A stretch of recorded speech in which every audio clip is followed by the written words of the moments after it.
City. Okay, now let's talk about relationships. How to keep the romance alive and sweeten things up with Patricia Stark.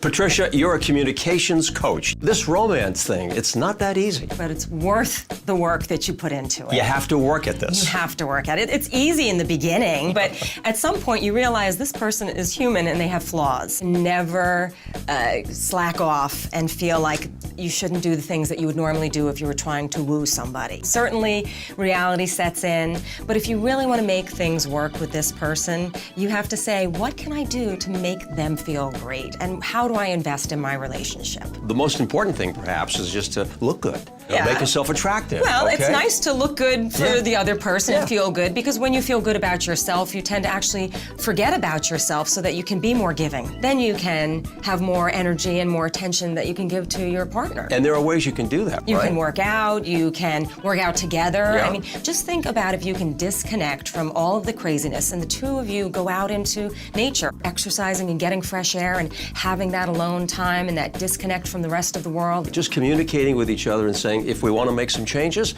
let's talk about it and let's do it together. Right, communication and romance have to go hand in hand. You need to say to the other person, what do you need that maybe I'm not giving you? Or don't just assume things. Say, what can I do to make you feel great? You know, I have a friend who is a researcher on this and who also investigates people that are having trouble. Right. And he says, you know, people don't necessarily leave because of major problems. They usually leave because the other person is making them not feel good about themselves.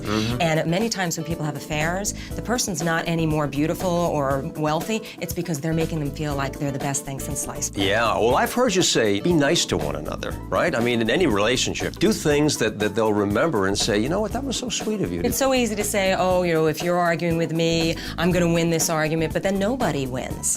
People win when you find ways to say, how can we come to an agreement? How can we agree to disagree, but still get along and be there to support each other? Because it should be a team effort. Yeah, I like what you said at the very beginning. Remember that early spark. What was it that really created that emotion, that excitement, right? Well, think about what would you do if you were trying to woo somebody? How would you go about trying to make them feel wonderful? Right. What would you do to yourself to try to get yourself in that position where you feel attractive to win them over? And sometimes we forget that, and you have to reignite Gotta remember it, right? Yeah. Bringing back that honeymoon feeling one more time. If Patricia. you want to make it last. I know, make it work. Thank you, Patricia. Thanks, Ernie. Okay. Without a doubt, that's what it's all about. New York City.